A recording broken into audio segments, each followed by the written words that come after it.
6 mistakes to avoid when doing rehab or new construction. The first one is poor design. Chris, I can't tell you, man, how many times I go somewhere and I see someone design a house and it looks terrible, okay?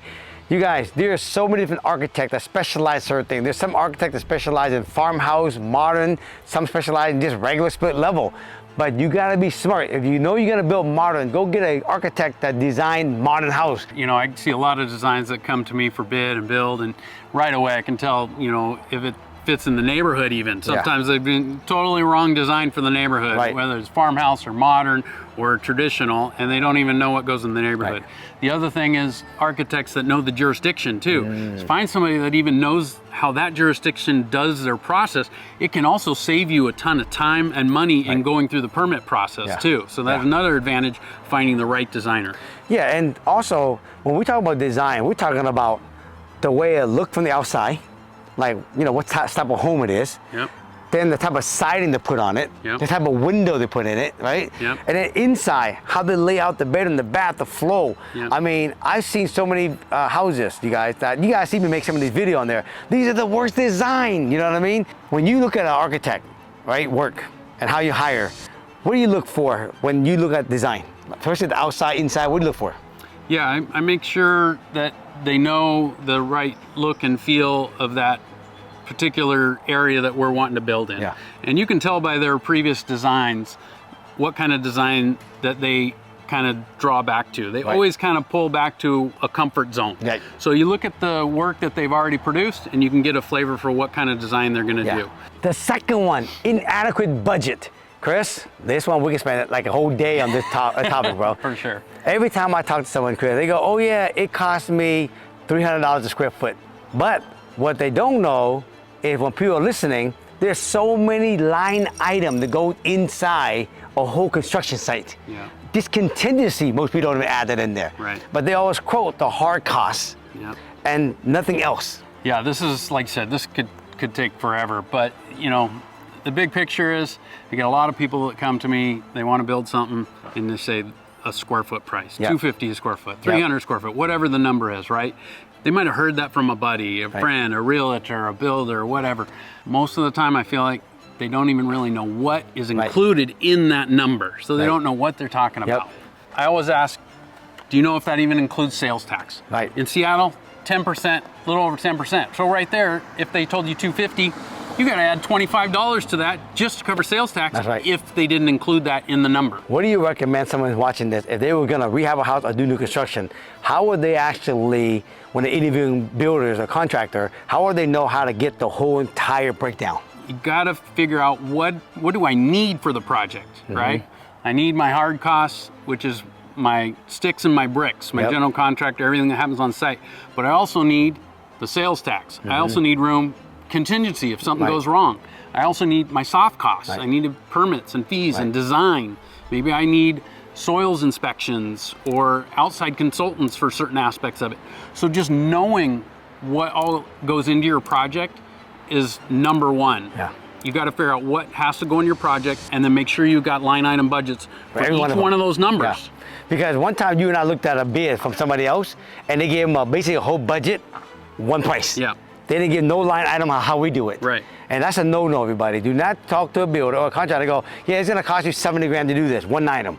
You want it broken down to item by item by item all the way, and then sales tax, everything at the end of the day, and get it up front. If you don't have that all written down line item, right, you're gonna have a surprise, right, when you get done with this project. It could be a lot more than you anticipated. Number 3, utility and street improvement work.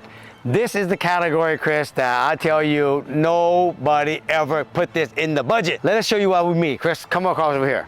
Explain to them, Chris, first of all, why this side of the street look normal, right? And we're gonna walk across the street, we're gonna show you. So first of all, why is this all normal over here, and then what are they doing? Yeah, so here's existing open ditch, the way that the property might be when you come and buy your property. It's been here for 50 or 60 years. They didn't have any requirements for underground storm, sidewalks, curbs, gutter, all that stuff. So you buy the property in this condition over here and you apply for your permits, and what they're gonna do is they're gonna make you do what you see over here. You come across over here, they're gonna make you underground that ditch now. That ditch is underground, so your storm system you got a storm pipe you got to put in underground here.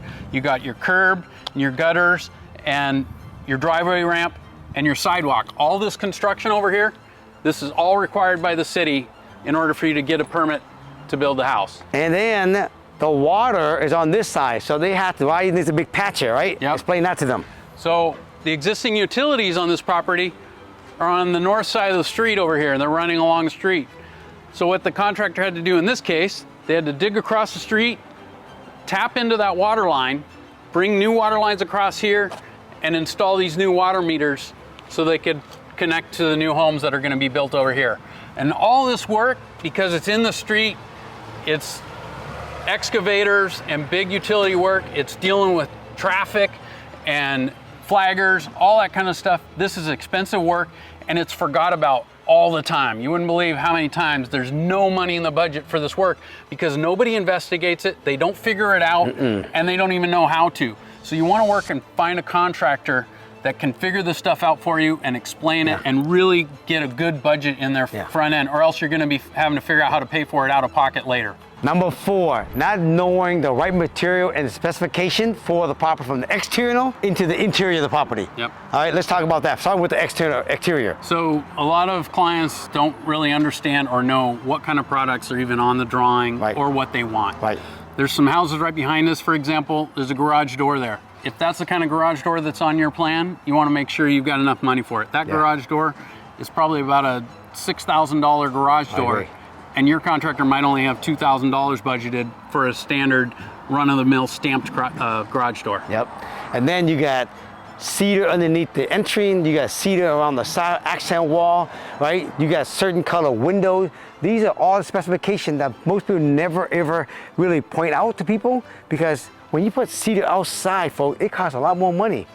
Also, are you buying this are you building this as a rental? Are you building this as actually for sale? Yeah. Makes a big deal. Number 5, not knowing all the soft costs and accounting for all the soft costs in advance. Chris, let's use this example. This is a project that you're working on, and this was a good example of not accounting for all the soft costs up front, and the client got surprised. Yeah. What happened? Yeah. So there was a surprise on this one. When the building permit got approved, in this jurisdiction, they also include all the utility costs for the water system as well. And this one had to get upgraded to a 1-inch water meter to handle the fire sprinklers. And it's a big fee to upgrade the water meter in this jurisdiction. So the surprise was close to a $30,000 permit fee. Ouch. When the expectation was going to closer to the $15,000 to $17,000 range, and it was 30. Right. So how does someone avoid this, Chris, so that if they're building new construction, how do they avoid, right, being a surprise at the end on, I thought I'd account for all the soft costs? Yeah, yeah. Well, it comes down again to education. You got to learn, you got to research this stuff. If you haven't done this before, the place to start is the jurisdiction that you're going to be submitting your permit through. If it's a city or a county, whoever that is, contact them, explain to them, I'm building a dadu, or I'm building a house, whatever you're doing. Tell them, I'm doing this, what kind of fees are going to be involved, what kind of permits do I need for my project, and ask them, who do I talk to find out what the costs are associated with those permits and fees. And you might have to contact 3 or 4 different agencies, a water district, a sewer district, public works, the building department, lots of different people involved to get all these soft costs and permits figured out. But it'll help you in the long term, because if you can put those into your construction loan and into your budget ahead of time, you don't have to come out of pocket with them later. Yeah. And number 6, going after the low bid, not the qualified bid. Explain that, Chris. Yeah, so everybody tends to just go with the cheapest bid. Everybody. That's what they want. They just, you know, what can I do this the cheapest amount I can do it for? Right. 9 times out of 10, the cheapest one ends up at the end costing you the most, in my experience. I, not just my opinion, but my experience. Yeah, and I can tell you, as much as I've done, it's the same way. Look, I'm Asian, man. I like to cut corners too, but you know what? They always bought my ass at the end also. Yeah, yeah. So when you get bids, you got to qualify them. And by qualifying, that means you got to look through the bid, and you've got to ask questions. Right. What is in this bid? What does it mean? Right. A lot of people don't even understand the bid when they get it back from a contractor, and I find it odd that they're so hesitant to even ask questions. Yeah. You've got to have a communication line with whoever bid that for you, whether it's a GC or a subcontractor. You got to communicate, and you got to say, what is in my bid? Does it match my plan? Does it match the materials and the specs that I want? And make sure that's done up front. Right. Yeah, I know for me, Chris, like when I talk to a lot of different contract builders, you know, they get these cheap bids. And then I go to the client or the student, what did you pick for appliances? What did you pick for landscaping? What did you pick for cabinet? What did you pick for, you know, this and that? Yeah. And a lot of time, a lot of them says, I just asked the contractor, just do it. Yeah. Yeah. And a lot of times those guys end up picking really inexpensive stuff, and when they get into the house, they were surprised. Right. Right? Or they get somebody who have done building in the past. They built something like, you know, 10 years ago, a split level. Yeah. And today now they're building modern, but they never built modern before. And they don't realize, damn, the modern, the siding is more expensive. Right. The design of the modern is more expensive to build, right? The type of finish you put in modern is more expensive to build. And they just got the wrong experienced contractor. Yeah. So my question to you is, how does someone pick the right contractor? If you're gonna hire a contractor today, build new construction, what would you look for? We've done videos on this in the past, you know, finding the right general contractor. And, you know, there's so many things that go into it. Yeah.